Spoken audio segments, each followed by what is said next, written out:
Avant de démarrer l'épisode, petite annonce pour te donner rendez-vous en début août pour la sortie de TPN, qui est une méthode en 7 étapes qui va te permettre d'être autonome avec ta nutrition, sans suivi, sans coach, te permettant d'atteindre tes objectifs, que ce soit augmentation des performances sportives, perte de poids, etc. Bref, tout ça sera plus expliqué en début août, donc reste actif. Et salut à toi, aujourd'hui on se retrouve dans un nouvel épisode du podcast Nourris ta santé. Et aujourd'hui, j'avais envie de te parler du choix de l'eau. J'ai déjà fait plusieurs épisodes sur l'hydratation, sur comment est-ce qu'il faut s'hydrater en fonction d'une séance de sport ou de manière générale pour éviter la déshydratation, que ce soit l'été ou de toute l'année. Et c'est vrai que je n'ai pas parlé dans un épisode du choix de l'eau, notamment la question de est-ce qu'il faut boire l'eau du robinet ou est-ce qu'il faut boire de l'eau en bouteille, et aussi d'autres personnes qui demandent plus précisément est-ce que il y a une eau en bouteille qui est meilleure que d'autres et qu'il faut boire et qui est peut-être par exemple plus bénéfique pour les sportifs, etc.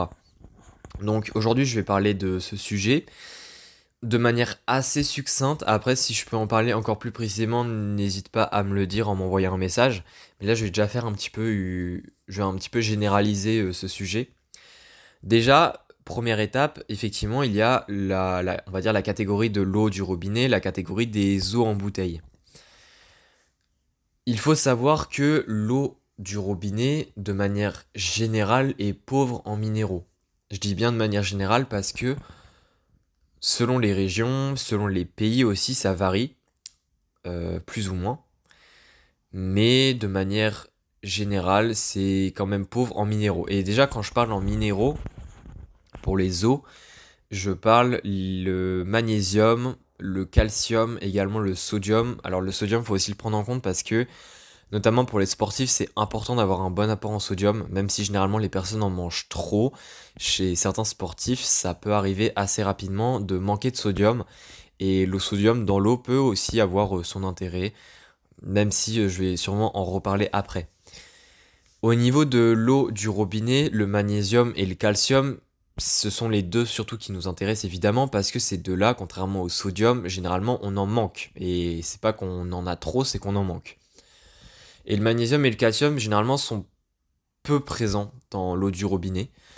Pour te dire des valeurs, dans l'eau du robinet, on peut s'attendre à pour 1 litre, à parfois 10 mg de magnésium et à 20-30 mg de calcium. C'est très très peu. 10 mg de magnésium, ça fait, pour donner une équivalence, si par exemple on prend un céréale comme le quinoa qui a pas mal de magnésium, il est autour des 100-200 mg à 100 g cru.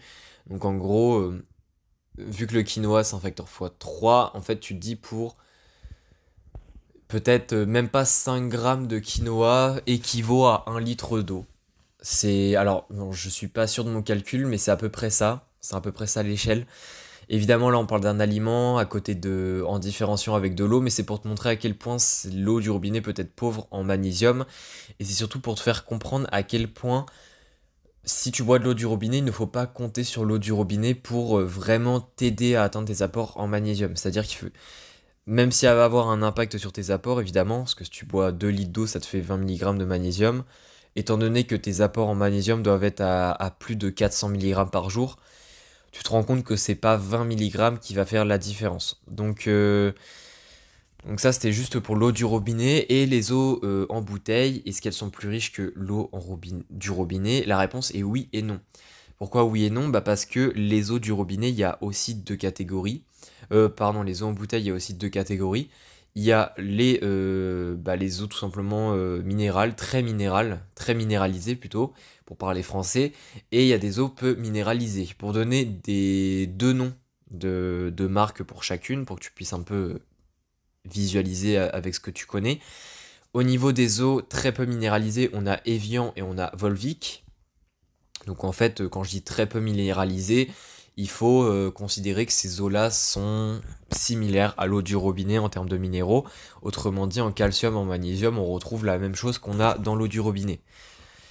Et enfin, on a je vais y arriver. Les eaux très minéralisées. Et cette fois-ci, deux exemples de marques, c'est la Contrex et l'Epar. Et ces eaux minéralisées sont principalement riche en magnésium. Il y a aussi pas mal de calcium, mais en magnésium, c'est surtout là où c'est le plus intéressant. L'épar, on peut être à facilement plus de 100 mg de magnésium pour 1 litre, ce qui est déjà 10 fois plus élevé que l'eau du robinet au minimum. Et la Contrex, on est à quelque chose par là, mais on est un petit peu moins élevé que l'épar pour ce qui est du magnésium.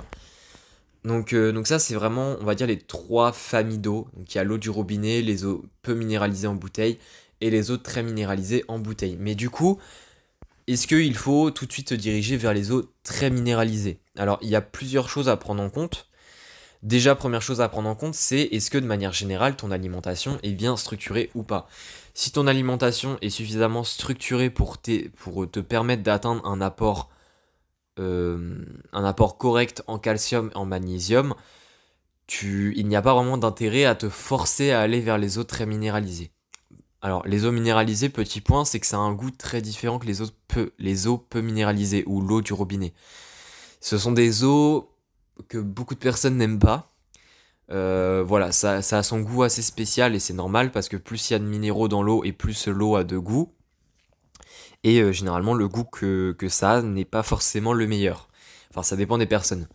Donc, il y a, entre guillemets, pour moi, si tu as une alimentation qui est bien en termes de magnésium, en calcium, je vois pas trop l'intérêt de te forcer à boire une eau que tu n'aimes pas trop, juste pour te dire, ok, j'apporte encore plus de minéraux et de calcium, enfin de magnésium et de calcium. Après, dans le cas où tu es une personne qui est en train d'améliorer la structure de ton alimentation, mais qui a quand même du mal à atteindre tes apports en calcium, en magnésium, ça peut être intéressant de prendre de l'eau très minéralisée, mais ici, l'idée c'est pas que de boire ça, parce que bon, c'est un petit peu frustrant, je pense, si on a l'habitude de boire une certaine eau, etc., qui a un meilleur goût, de directement changer, de boire que de l'eau très minéralisée. Pour moi, l'idée c'est plutôt de boire ça de manière partielle dans la journée. Autrement dit, si pendant ta séance de sport, pendant ta séance de sport, tu peux boire de l'eau du robinet ou l'eau que tu as l'habitude. Le matin et le soir, tu peux pareil boire ça, mais par contre, autour de ta séance, peut-être le repas avant ta séance et le repas après ta séance, boire de l'eau très minéralisée. Comme ça peut améliorer tes apports en magnésium, en calcium sur cette période-là de la journée. Et en plus de ça, vu que c'est autour de ta séance, le fait d'apporter plus de magnésium, par exemple, peut t'aider aussi pour l'aspect récupération, même si ça reste quand même un facteur que l'on peut parfois négliger dans ce contexte-là.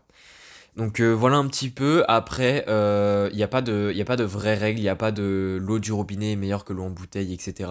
Ça dépend aussi de tes choix personnels. Il y a des personnes qui préfèrent boire de l'eau du robinet. Il y a tout simplement des personnes qui boivent de l'eau en bouteille parce que l'eau du robinet est tout simplement très peu bonne chez eux. Et ça, c'est aussi quelque chose qui peut arriver.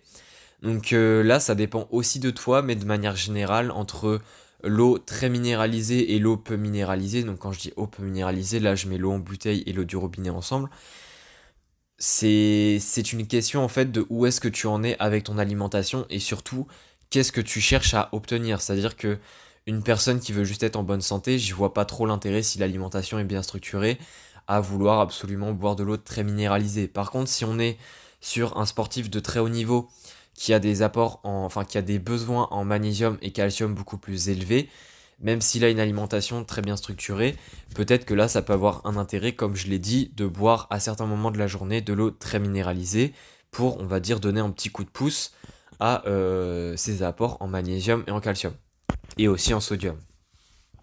Voilà un petit peu pour cet épisode. Je voulais rester assez succinct, mais l'idée c'est un petit peu d'amorcer le sujet.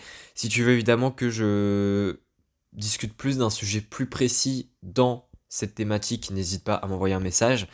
Et sinon, comme d'habitude, si tu as aimé le podcast, n'hésite pas à laisser une note selon la plateforme et aussi un commentaire. Et on se dit à la prochaine. Ciao, ciao.